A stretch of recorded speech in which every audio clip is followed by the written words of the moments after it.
I manifested a text from my SP in 10 days using what Neville Goddard teaches. Then I tried it again with money and got nothing for 2 months. Here's what I finally understood about why Neville works sometimes and fails other times. The one mistake that kills 90% of manifestations and how to fix it starting tonight. Let me tell you about my first success. I wanted a text from someone I hadn't heard from in months. Let's call him Jay. We'd ended things awkwardly and I wanted him to reach out. So I did what Neville taught, built a scene. Me, looking at my phone, seeing his name pop up, feeling calm and happy. I looped it every night for about a week, stayed in a good mood during the day, and obviously didn't obsess. 10 days later, he texted, out of nowhere.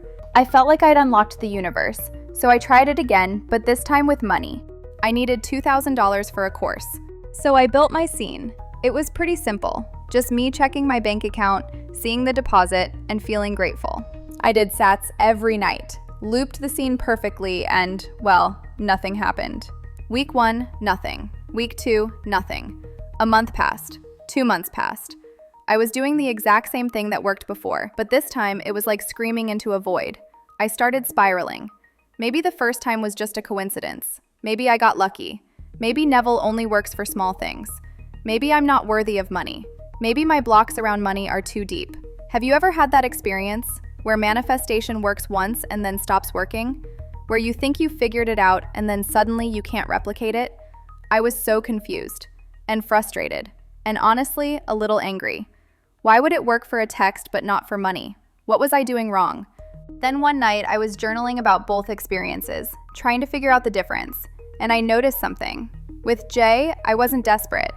I wanted the text, but I didn't need it. I stayed in a good mood whether my phone buzzed or not. I did my scene, and then I just lived my life. But with money, I was checking my bank account 3 times a day. I was calculating how much time I had left before the course closed, and I was worried. I was monitoring and living in lack all day long, and then trying to fix it with 10 minutes of SATS at night. That's when it clicked. The technique wasn't the difference. The state was. So I decided to try again. Same desire, $2,000. But this time, I was going to approach it the way I'd approached Jay's text. Here's what I did. Night 1, I built a new scene. Not me checking my bank account this time. That felt too monitoring, too checking. Instead, I imagined myself buying something I wanted without even thinking about the price. Easy, natural, like someone who always has enough. I looped it a few times. I felt calm and fell asleep. Day 1. I woke up and my hand went straight to my banking app out of habit. But I stopped. I asked myself, if I was someone who always had enough money, would I be checking my account like this? No, I'd just live my day. So I put my phone down, made coffee, went about my morning like someone who wasn't waiting for anything. Day 2. My mind tried to panic. The course registration closes in 6 weeks. You don't have the money. This isn't working. But instead of spiraling, I just came back to my scene for 5 seconds. Me buying something easily. I didn't fight the worry. I just switched channels. Day 3. Something small happened. A friend mentioned a freelance gig she couldn't take and asked if I wanted it. Paid $300. Old me would have obsessed. Is this the bridge? Is more coming? The new me just said yes and kept living my life. Day 4 to 5. I noticed I felt different. Lighter. Not desperate. I wasn't checking my bank account compulsively. I wasn't calculating. I was just living like someone who had financial ease. When I thought about money, it was calm, normal. Day 6 to 7. I did my scene maybe twice more that week. Not every night, just when it felt natural. Because at this point, the state felt more real than the lack. Day 10.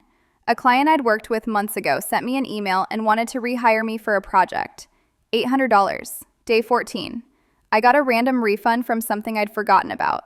$75. Day 18. Another freelance opportunity. Someone saw my work and reached out. $500. By day 21, I had just over $2,000. Not in one chunk, not in some dramatic way. Just steadily, naturally. Like someone who always has enough money. And here's the key. It came because I stopped monitoring it. I stopped living in lack during the day and trying to patch it with SATS at night. That's when I realized the difference between my two experiences and why most people struggle with Neville's methods. They do the technique at night, but live in the old state all day. They loop their scene with desperation instead of calm assumption. They treat SATS like a magic ritual that's supposed to override their daytime thoughts, instead of a tool that helps them step into a state they then maintain. They check obsessively, which broadcasts, "I don't have it yet," louder than any visualization ever could. They think the scene itself is the power, when really, the scene is just training wheels for the state. They wait for the 3D to confirm their manifestation before they feel fulfilled, which keeps them perpetually waiting. The technique isn't magic. The state is. And if you're not living in the state during your waking hours, 10 minutes of SATS isn't going to override 16 hours of lack. But here's what I didn't realize until it happened again. You can get this right and still lose your manifestation if you don't catch the second trap. A few weeks after I manifested that money, something interesting happened. I had about $2,500 in my account, more than I needed for the course. I felt great. And then I started checking my bank account again. Not obsessively like before, just casually, every morning, just to see, just to make sure it was still there. Do you see what I was doing? I'd stepped back into monitoring mode, and monitoring tells your subconscious, this isn't stable, this could disappear. We need to keep watching it. Sure enough, within 2 weeks, my car needed an unexpected repair, $1,800. The money came, and then it left, because I wasn't holding the state. I'd manifested it, but I hadn't become the person who naturally has financial ease. I was still living like someone who might lose it at any moment. This is the hidden trap nobody talks about.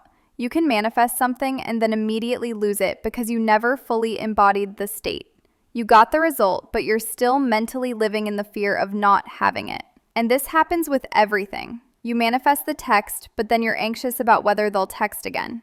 You manifest the job, but then you're worried about getting fired. You manifest the relationship, but then you're scared they'll leave. The manifestation shows up, but you're still holding it like something fragile. And your reality will reflect that. Let me show you what happened when I finally got this right. I decided to try one more time with money, but this time I wasn't going to manifest a specific amount. I was going to become someone who has financial ease. Period. So I built a scene, but it was different. It wasn't about one deposit. It was about me living my life without financial anxiety. In my scene, I'm out with friends. Someone suggests an expensive restaurant and I just say yes. Easy and natural. No mental calculation, no checking my account first. That was my scene, and it implied a whole identity shift, not just one transaction. I did it for 3 nights, not because I had to, but because it felt good. It reminded me of who I was becoming. And during the day, I practiced being that person. When I saw something I wanted, I didn't immediately think, can I afford this? I just asked myself, do I want this? And if the answer was no, I didn't buy it. Not because of money, but because I didn't want it. Small shift, huge difference. Within a month, money started flowing differently. Not in dramatic chunks, just consistently. A new client here, a refund there, random opportunities, and it added up. But more importantly, I stopped feeling anxious about money. I stopped checking my account compulsively. I stopped calculating and worrying, and I just lived like someone who always has enough.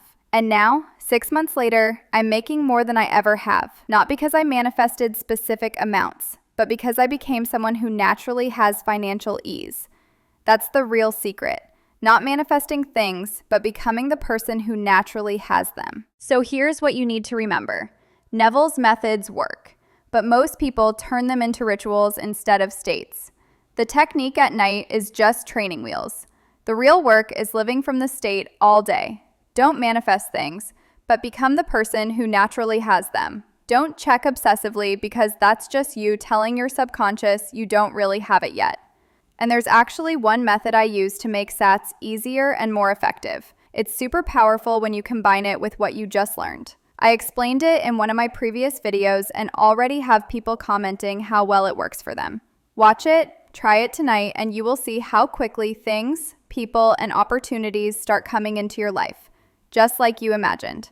Watch that other video. I'll see you there.